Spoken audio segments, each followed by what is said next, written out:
Buongiorno a tutti, intanto grazie per essere presenti. Abbiamo invitato giornalisti, ma anche abbiamo anche i comitati, mi è tutto opportuno di invitare a questa riunione. In realtà incominciamo con una notizia non molto buona, che però ne parliamo dopo alla fine. Perso il ricorso al TAR, c'era il rosso. Notizia di ieri pomeriggio.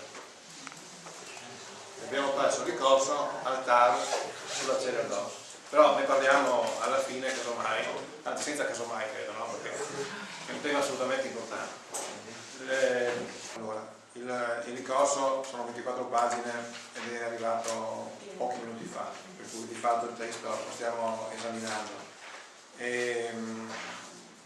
Noi, l'avvocato che ci ha seguito, dobbiamo dire che eravamo molto convinti in realtà di avere in mano le carte buone per poter vincere il ricorso al TAR, in particolare quel discorso che abbiamo fatto più volte della mancanza, in realtà anche sancita poi da una commissione regionale, della mancanza appunto del riferimento riguardo ai grandi rischi della collocazione del Cereal DOCS vicino al San Marco Gas.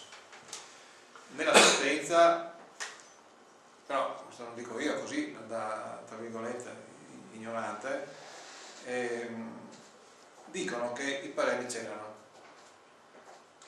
Io ho paura che abbiano preso l'abbaglio del parere dato sui capannoni, perché c'è un parere del vigile del fuoco favorevole, ma sui capannoni, quindi l'ampliamento di capannoni della Cereal DOCS, non sulla centrale biomassa.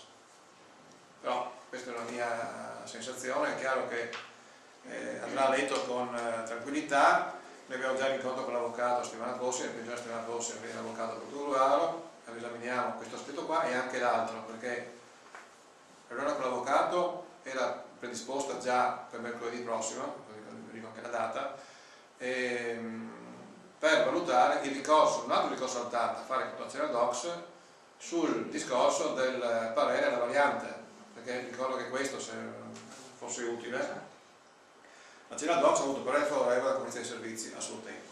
Poi ha deciso di modificare il sistema di abbattimento dei fumi e qualche piccola altra cosa, togliendo il filtro a maniche in sostanza. La legge prevede che se io ho delle modifiche non sostanziali all'impianto, non occorre che li convochi la Commissione dei Servizi, ma la Regione dice: boh, va bene, una modifica da poco, vai avanti. Noi abbiamo scritto più volte alla Regione, almeno 3 volte, dicendo che non siamo d'accordo sul fatto che non si faccia di nuovo la Conferenza dei Servizi. La Regione ha risposto all'inizio agosto alla ditta, neanche per conoscenza del comune, che è una scorrettezza allucinante, che 2 righe, che la proposta di variante non è sostanziale. Quindi la ditta ci ha mandato a fine lavori chiedendo l'agibilità.